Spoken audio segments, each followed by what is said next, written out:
Salut tout le monde, j'espère que vous allez bien, c'est le D, David K, bienvenue dans ce tout nouveau podcast où on va aborder l'actualité Pokémon. Effectivement, il y a eu beaucoup de nouveautés et surtout beaucoup de nouveautés super hype. Installez-vous confortablement, je compte sur vous pour prendre votre petit café, votre petit thé, pensez à liker et me dire en commentaire votre avis sur toutes ces nouveautés. Avant de débuter le podcast, les gars, j'ai fait une maxi méga mise à jour du site internet. On pourrait dire que c'est le site dans sa version 2.0. Clairement, ça n'a plus rien à voir avec le début.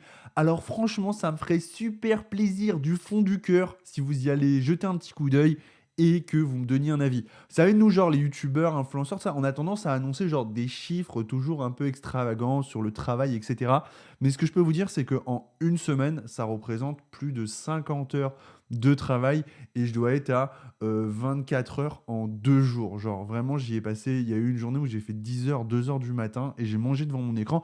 Donc voilà, donc vraiment, si vous pouvez aller checker, genre, et juste me faire un petit retour, ça me ferait grave plaisir. Bon, allez, c'est parti sur les nouveautés. Vous le savez, c'était les Worlds de Pokémon à Hawaï. D'ailleurs, petit aparté, le gagnant des Worlds a un deck qui coûte dans les 60 euros. Donc, j'ai trouvé ça assez fantastique. Finalement, Pokémon, c'est l'un des seuls TCG où vous pouvez gagner avec un deck budget. Hein. Très clairement, vous allez dans d'autres TCG. Je connais pas de TCG où avec un deck budget, tu vas pouvoir être compétitif. Donc j'ai trouvé l'anecdote vraiment trop cool. C'est d'ailleurs pour ça que je vous la partage. Bon, allez, si on parlait des petites nouveautés. Donc là, vous savez, on a Dragona Paradise Dragona qui arrive en japonais, qui sortira après en français.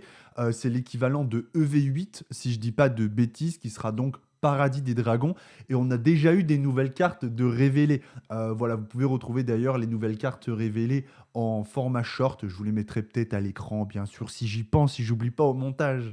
Donc, clairement, c'est la hype, les gars. Latios, Latias, c'est voilà, le niveau de hype, il est à son paroxysme. Il est à 2000%. Je pense que ça met tout le monde d'accord. Là, t'as pas une personne sur un groupe de 100 personnes qui va te dire ouais, non, moi je suis pas trop hype sur l'édition. Non, clairement, là ça hype tout le monde. En plus, si vous regardez bien, on peut voir qu'il y en a une qui est en SAR et l'autre qui est en AR, ce qui nous laisse supposer que on aura donc au minimum déjà de la chasse en AR, de la chasse en SAR et on espère une petite secrète. On est en droit de rêver et de penser que peut-être on pourra avoir une escouade. Hein. Qui sait, on sait pas. Mais très clairement, moi je me suis dit, ah ouais, là, ça envoie du pâté. Je suis vraiment trop chaud. Donc je suis content. Ça me hype sur les futures séries Pokémon. Ça va faire du bien à ce nouveau bloc EV, car pour le moment, le bloc EV, il n'était pas trop hype. Il y a, plus ça va, plus le temps passe, et plus je me dis, il y a des belles cartes. Il y a des belles cartes dans le bloc EV, et on ne sait pas apprécier finalement certaines éditions à leur juste valeur. C'est mon avis avec le temps. Je suis le premier un peu à dire ouais, non, c'était pas ouf, là, l'édition. Je suis le premier. Mais plus le temps passe à chaque fois, et j'ai l'impression qu'il me faut du temps pour apprécier les éditions. Mais là, c'est vrai qu'on peut se dire que clairement, ça va redynamiser le bloc. On est en droit d'espérer que pour les futures séries du bloc, on est dans la deuxième partie, donc ça va être hype. En tout cas, c'est bon pour Pokémon. On a aussi eu un petit retour des dresseurs avec leurs Pokémon et on a eu ce petit thriller qui a été diffusé par Pokémon Company. Et là, on a vu un magnifique Reshiram avec son dresseur.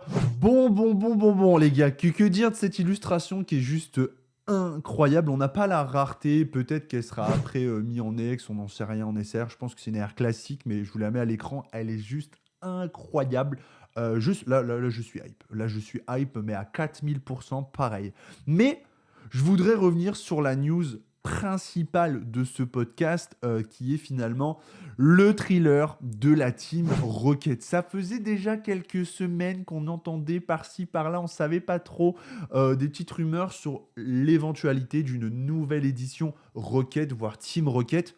Bon, les gars, on va pas se mentir. Très clairement, aujourd'hui, dans le bloc Wizard, dans les débuts, vous avez le set de base, vous avez Jungle, Fossil et Rocket.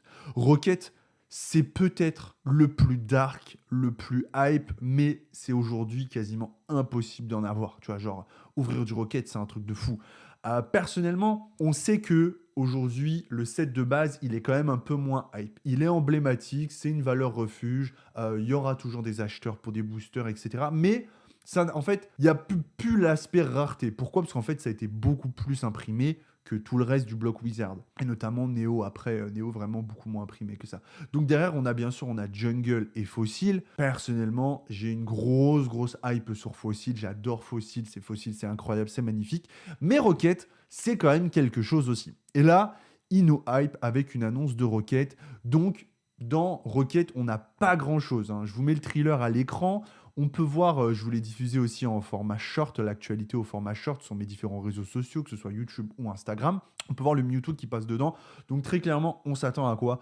Moi, personnellement, je m'attends à une annonce d'une édition Rocket version 151. On reprend les 151 premiers Pokémon.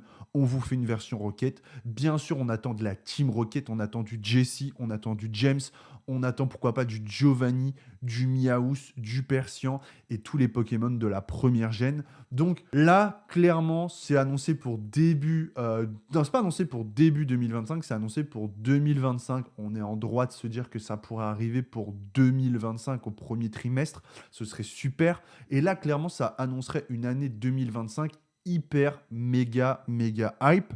Je pense que c'est cohérent avec le fait que ce soit la deuxième partie du bloc. On peut s'apercevoir que sur le bloc SL, le bloc XY et le bloc EB, notamment, je dirais plus sur le bloc SL et EB, la deuxième partie est quand même beaucoup plus intéressante.